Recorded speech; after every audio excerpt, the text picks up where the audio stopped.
오늘은 욥의 인내와 소망이라는 제목으로 지난 시간에 이어서 두 번째 시간입니다. 두 번째로 오늘 또 욥의 인내와 소망에 대해서 잠시 말씀을 나눠보겠습니다. 욥이 고난을 당했다는 소식을 듣고 멀리서부터 찾아온 세 친구가 있죠. 엘리바스, 빌닷, 소발입니다. 이 세 사람은 모두가 한결같이 인간이 받는 고난에 대해서 굉장히 단순한 사고방식을 가지고 있었습니다. 그러니까 고난은 하나님의 형벌이라는 등식을 가지고 있죠. 그러니까 1 더하기 1은 2잖아요. 마찬가지로 인간의 모든 고난은 이코르 뭐냐면 하나님의 형벌이라는 거죠. 그래서 이 땅에서 조금 힘들게 사는 사람은 하나님께 벌 받아서 그렇고, 이 땅에서 잘 먹고 잘 사는 사람은 하나님께 복 받아서 그렇다는 아주 단순한 그런 사고방식으로 모든 고난을 해석하는데, 특별히 자신들 지금 앞에 서 있는 욥의 고난도 이런 식으로 분석하려고 합니다. 욥, 너는 하나님께 범죄했고 그래서 지금 하나님께로부터 고난이라는 형벌을 받고 있다라고 친구들, 이 세 사람의 친구들은 한결같이 욥에게 그렇게 주장을 합니다.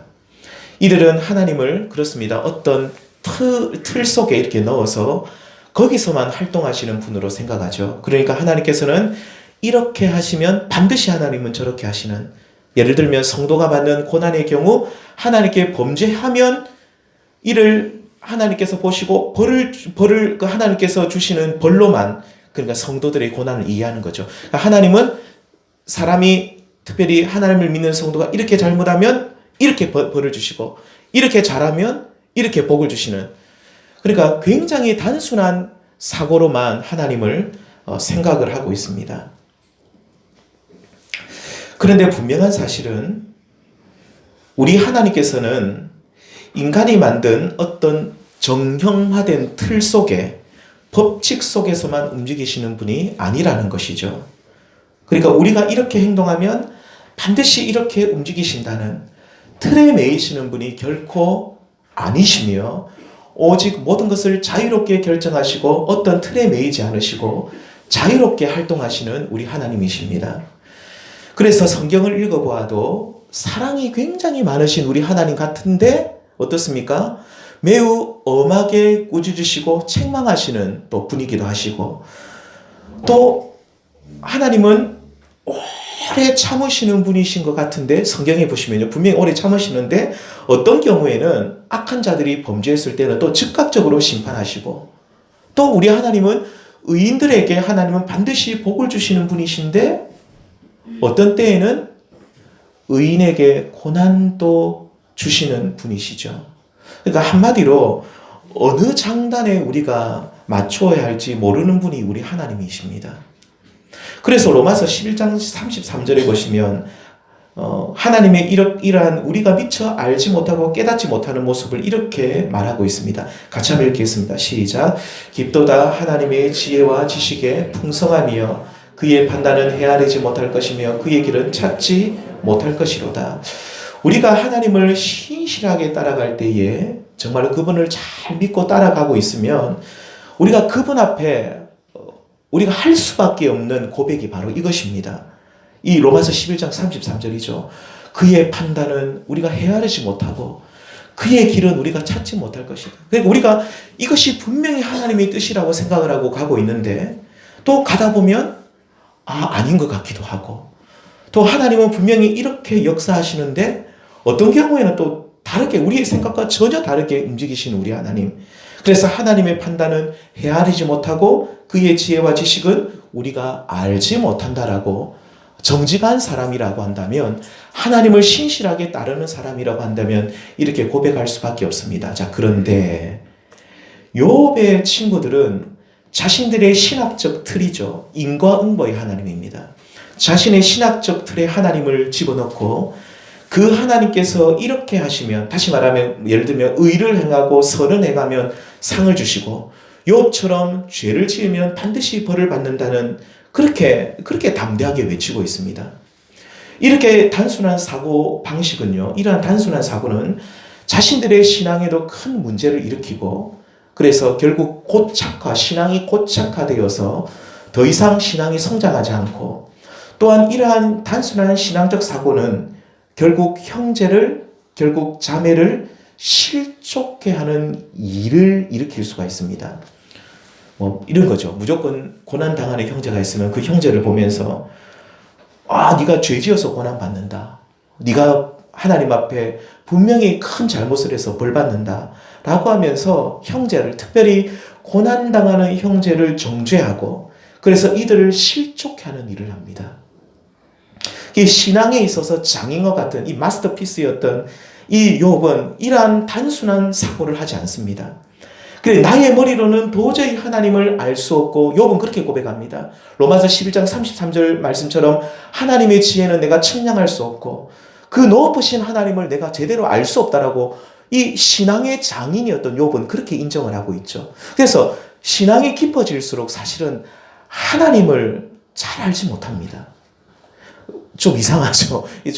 굉장히 말이 좀 어폐가 있을 수 있는데, 그래서 신앙에 우리가 깊어지면 깊어질수록 우리의 고백이 나중에 하나님을 알 것 같은데 모르는 그런 하나님을 우리가 인정할 수밖에 없다는 것이죠. 그래서 욥도 이렇게 고백합니다. 23장 8절을 보시면 그런데 내가 앞으로 가도 그가 아니 계시고 뒤로 가도 보이지 않으며, 뒤로 가면 반드시 계실 것 같은데 안 보이고, 앞으로 가면 앞에 계신다고 생각했는데 앞에 가도 안 보이시고, 9절에 그가 왼쪽에서 일하시는데 내가 만날 수 없고, 그가 오른쪽으로 돌이키시는데 오른쪽으로 돌이키신 것 같은데 내가 거기 가도 배울 수 없구나. 욥은 친구들처럼 나는 하나님을 잘 안다라고 말하지 않습니다. 욥의 친구들은 한결같이 자기들이 하나님을 제일 잘한다고 말합니다. 그런데 욥은 그렇게 결코 말하지 않고 하나님을 도저히 내가 알 것 같은데 알 수 없는 그 하나님, 그러면서 자신의 한계를 인정하고 있죠. 그러면서 3절 말씀해 보시면 23장 3절에 내가 어찌하면 하나님을 발견하고 그의 처소로 나아가랴 라는 이 고백처럼 고난 속에서 하나님을 찾기에 갈급합니다. 그 하나님을 내가 만나고자 간절히 소망하고 만나서 자신의 힘든 상황을 다 아뢰기를 바라고 있는 것이죠. 자, 그렇다면 욥은 자신은 하나님을 잘 알지 못한다고 하면서도 그 하나님을 간절히 찾는 이유가 뭡니까? 내가 하나님을 잘 모르지만 내가 그 하나님을 간절히 찾는 소망은 있다. 내가 정말로 하나님을 간절히 찾고 있다. 왜 그 하나님을 간절히 찾고 있습니까? 바로 살아계신 우리 하나님은 내가 잘 모르지만 분명히 내가 아는 또 한 가지 사실은 뭐냐면 그 하나님은 선하신 분임을 믿고 있었기 때문입니다. 오른쪽에 계신 것 같은데 왼쪽에 계시는, 내가 미처 예상하지 못하고 나의 생각과 전혀 다르게 일하시는 분이시지만 욥은 고난 속에서도 하나님을 원망하지 않고 오직 그 하나님을 간절히 찾았던 것은 하나님이 선하신 분이심을 그는 알고 또 믿고 있었기 때문이죠. 오늘 말씀 제목이 욥의 인내와 소망, 이 두 번째 시간인데, 그는 선하신 하나님을 믿고 있었기 때문에, 선하신 하나님을 찾고 구하고 있었기 때문에 그는 그 선하신 하나님을 소망으로 삼고 고난 중에서도 인내할 수 있었습니다. 자, 그렇다면 욥은 고난 중에서도 낙심하지 않았고, 그러면서 그 어떤 선하신 하나님을 믿고 있었는지 크게 두 가지만 우리 성도님들하고 말씀을 나눠보겠습니다. 첫 번째는 어떤 선하신 하나님을 욥은 믿고 있었고 찾았냐면, 나의 말을 들으시는 선하신 하나님을 그는 믿고 있었습니다. 욥이 고난 중에 있을 때 찾아온 친구들, 욥에게 아까도 말씀드렸지만 너는 죄를 지어 벌받았다, 굉장히 단순한 논리로 충고를 합니다. 고난 중에 있는 욥은 친구들에게 뭘 바라고 있었겠습니까? 그렇습니다. 여러 가지 충고나 권면, 우리 성도님들 굉장히 힘든 사람들에게 이런저런 우리가 찾아가서 충고나 권면해봤자 그 말이 들립니까? 안 들립니다. 그냥 지는 잘 살고 있으니까 내한테 이런 말 한다, 이런 소리밖에 안 들리거든요. 지금 너무나도 자기의 힘든 상황, 나의 이 어려움을 이해해주고 함께 울어줄 그런 친구를 욥은 원했던 것이죠. 그런데 이 세 친구들은 욥의 어려운 상황을 들어주고 이해해주기는커녕 비아냥거리고 죄인이라고 정죄하면서 그의 마음을 너무너무 아프게 했습니다. 욥은 자신의 말을 듣지 않는 친구들을 보면서 마음에 크게 실망을 했죠. 누군가가 어려운 일을 당하면 우리는 그렇습니다. 이런저런 말을 많이 쏟아내기보다도 가르치려 하는 자, 우리는 가르치려 하는 자가 될 수가 있는데 그런 사람이 되지 말아야 하고 이런 사람이 되어야 한다고 성경은 말하고 있습니다. 즐거워하는 자들과 어떻게 해요? 함께 즐거워하고 우는 자들과 어떻게 하라고요? 함께 울어주라. 우는 자들과 함께 운다는 말은 그들의 어려운 상황을 우리가 이해하고 공감하면서 그 아픔의 자리로 내려가서 함께하는 겸손한 자세를 말하고 있습니다. 이를 위해서 우리가 아픈 이들의 말을 잘 들어주는 사람이, 경청하는 사람이 되어야 되는 것이죠.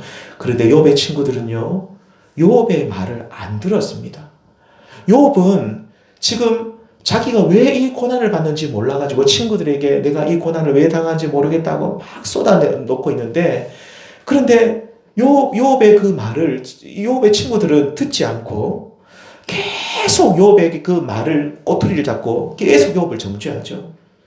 우리 성도님들, 그런데 욥이 친구들이 자신의 말을 어느 누구도 듣지 않고 심지어 자신의 아내까지 자기의 말을 안 들었어요. 자기 아내는 어떻게 했습니까? 조강지처는요, 그냥 니는 하나님을 저주하고 죽어비라 이렇게 말하고 떠나버렸습니다.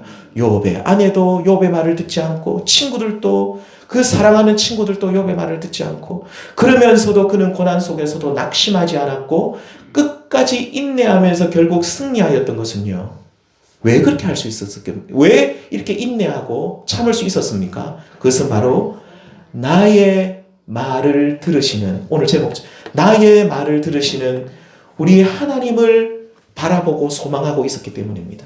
하나님은 내 말을 듣는다는 거죠. 친구들은 아무도 내 말을 듣지 않고, 친구들은 심지어 내 말을 안 들을 뿐만 아니라 나를 정죄하고 있지만 우리 하나님은 내 말을 들으실 것이다.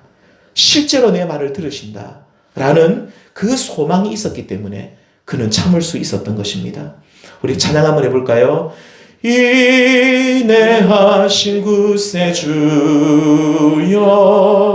내가 비오니 죄인오라 하실 때에 날 부르소서. 주여 주여 내가 비오니 죄인오라 하실 때에 날 부르소서. 주여 주여 내가 비오니, 그 다음 보면 주여 주여 내 말 들으사. 우리 주님은 내 말을 들으시는 분이십니다. 우리 성도님들, 욥은 믿었던 친구들이 자신의 말을 아무도 듣지 않고 오히려 비난한 자들이 되었음에도 실족하지 않았던 것은 나의 말을 들으시는 하나님이 항상 내 앞에 있음을 믿었기 때문인 줄 믿습니다. 나의 말을 들으시는 주여, 죄인 오라 하실 때에 날 부르시는 주님, 아무도 나의 말을 듣지 않았는데 주여 주여 주님께서는 나의 말을 들으신다는 것이죠. 그래서 여기서 23장 6절에 보시면 같이 한번 읽겠습니다. 시작. 그가 큰 권능을 가지시고 나와 더불어 다투시겠느냐? 아니로다. 도리어 큰 권능을 가지신 우리 하나님, 친구들은 나와 더불어 다투었죠. 친구들은 내가 하는 말마다 꼬투리를 잡고 내 마음을 아프게 하고 내 마음의 생채기를 만드는 친구들이었지만 우리 하나님은 어떤 분이십니까? 도리어 내 말을 어떻게 한다고요? 내 말을 들으시리라. 우리 하나님은 내 말을 들으실 것이다.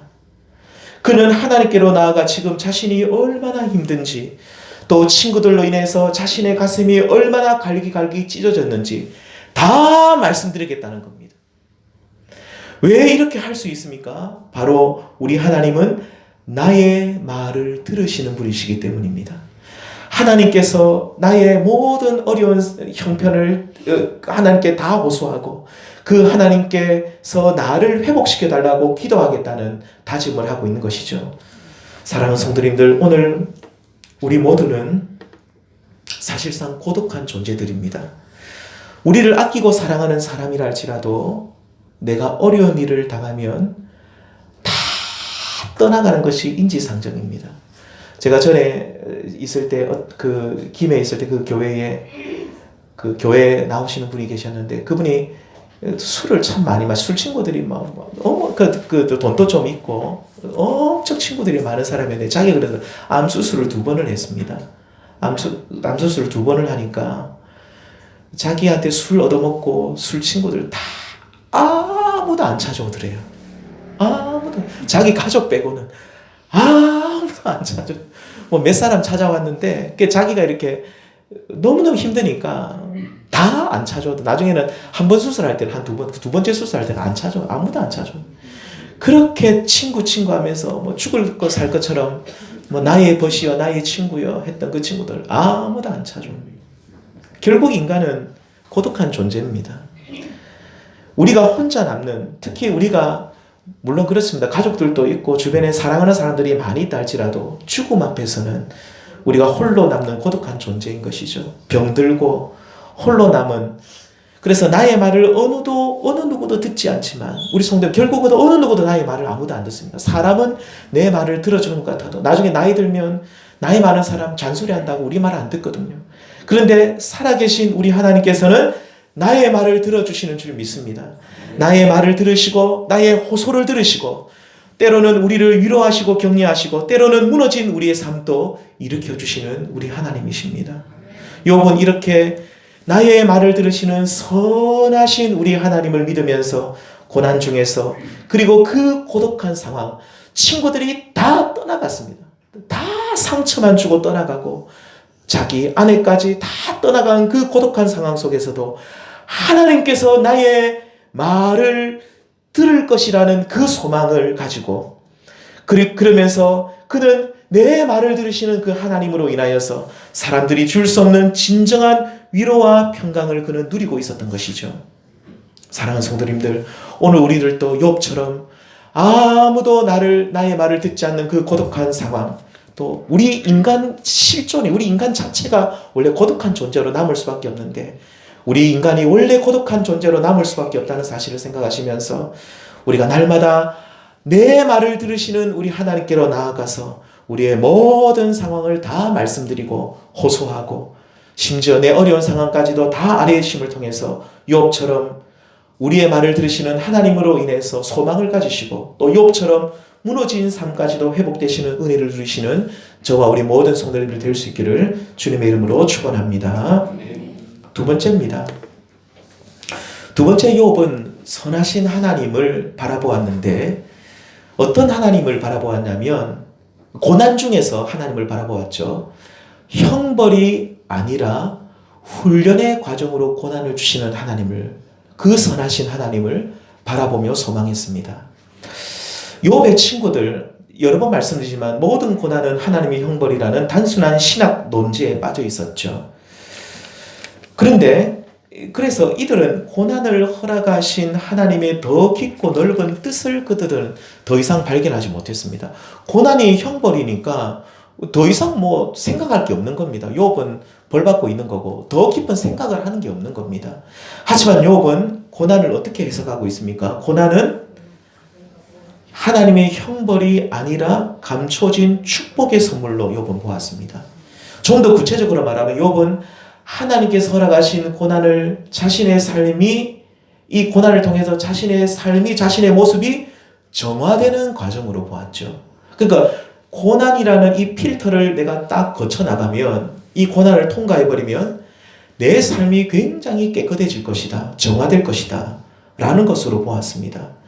욥은 결코 자신은 죄를 하나도 짓지 않은 무흠한, 그러니까 나는 한 번도 죄를 짓지 않은 깨끗한 사람이라고 욥은 절대로 말하지 않았습니다. 욥기서를 읽어보시면 욥은 그런 말을 하지 않았습니다.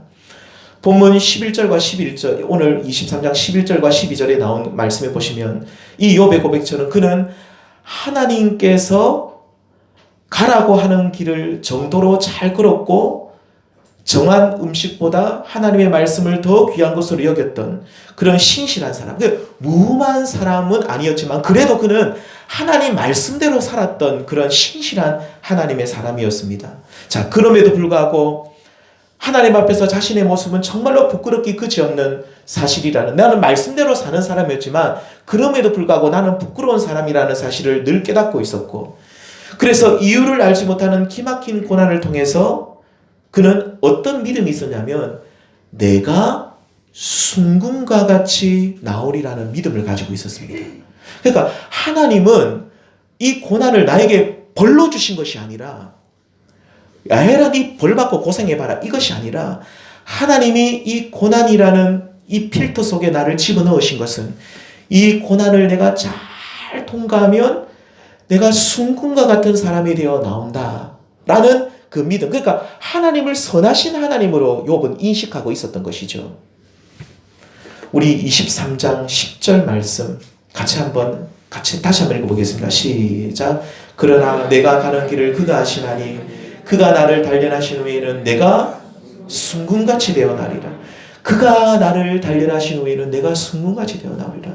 욥의 친구들과 얼마나 다른 고백인가. 욥의 친구들은 네가 하나님 앞에 죄지어서 벌받는다, 죄지어서 벌받는다, 계속 그 단순한 논리 속에서 욥을 괴롭히는데, 욥은 이 고난을 정말로 하나님의 그 거시적인 안목 속에서 욥은 이 고난을 해석하고 보고 있는 것이죠. 하나님이 나를 고난이라는 필터 속에 넣으신 것은 내가 이 단련한 후에는, 나를 단련하신 후에는 내가 순금과 같은 사람이 되어 내가 나오게 되리라. 이 하나님을 찬양하고 있는 것입니다. 불순물이 없는 순금과 같이 된다는 이 말은 믿음의 확실함을 가지게 된다는 뜻입니다. 내가 순금이 된다는 것, 내가 뭐 금이 된다는 것이 아니라 믿음의 확실함을 가진다. 욥이 고난당하기 이전에는 믿음이 없었다는 뜻이 아닙니다. 욥은 처음부터 믿음의 훌륭한 믿음의 사람이었습니다. 그런데 고난당하기 이전보다 내가 이 고난을 받고 나면 더 확실한 믿음, 더 분명한 믿음을 자기가 가지게 된다는 뜻입니다.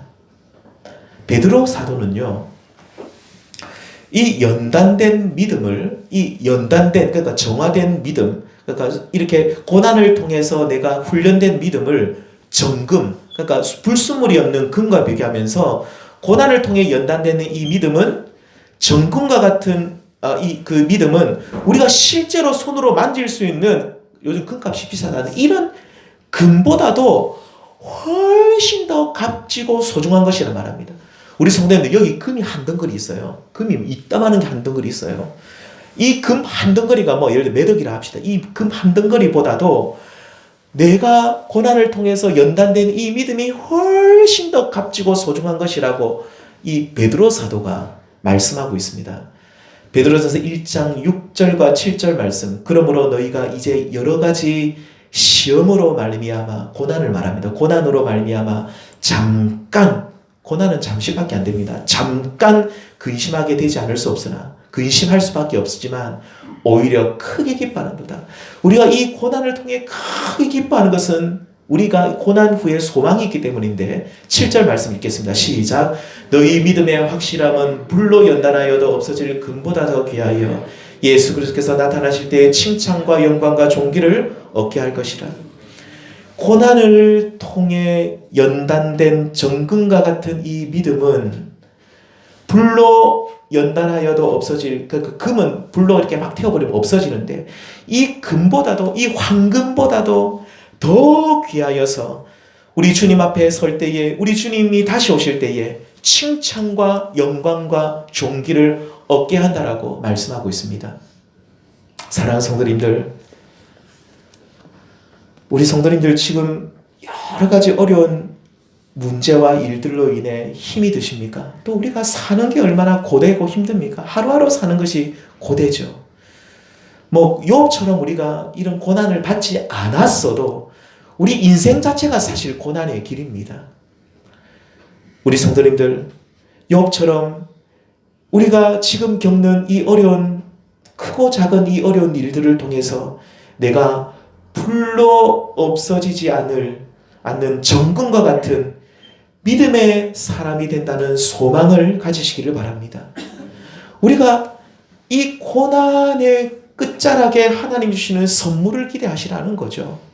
우리가 이 고난 중에서도 욥처럼 흔들리지 않고, 내가 고난 당한다고 에이 교회 안 나와야지, 고난 당한다고 에이 내 신앙생활 접어야, 이게 아니라 고난 중에서도 끝까지 하나님 앞에 나와 기도하고 예배드리고 끝까지 하나님 말씀 붙들고 살아가면 이 고난의 끝자락에 주시는 하나님의 축복이 있다는 겁니다. 그 축복의 가장 큰 것이 뭐냐면 내 믿음이 확실해진다는 겁니다.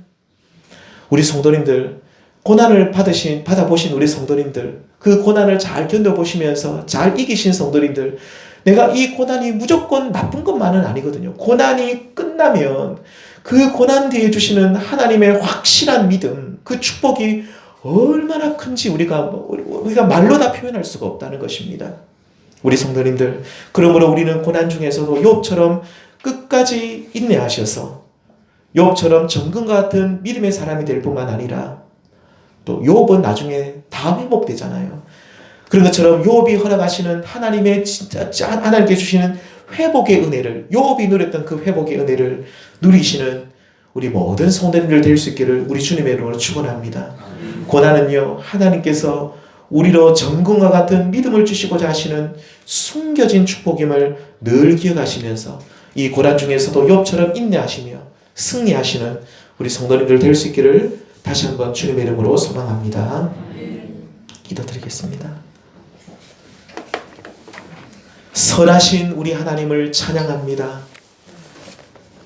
고난 중에서 우리의 말을 들으시는 선하신 우리 하나님, 고난을 통해 우리에게 정금과 같은 믿음을 허락하시는 우리 하나님을 찬양합니다.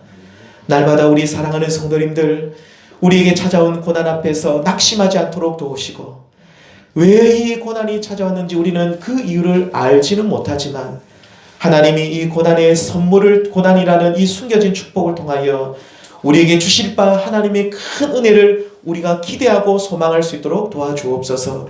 특별히 우리가 정금과 같은 믿음의 사람이 된다는 그 소망을 가지게 하여 주시고, 특별히 고난 중에서도 내 말을 들으시는 우리 하나님을 생각하며 날마다 하나님께로 달려나아가 우리가 하나님 앞에 기도하고 아뢰는 주의 종들이 되게 하여 주옵소서. 그래야 해서 우리들도 욥처럼 하나님의 축복을 누리는 인생들이 될 수 있도록 인도하여 주옵소서. 우리 구주 예수 그리스도의 이름으로 기도드리옵나이다. 아멘. 279장 찬양 드리겠습니다.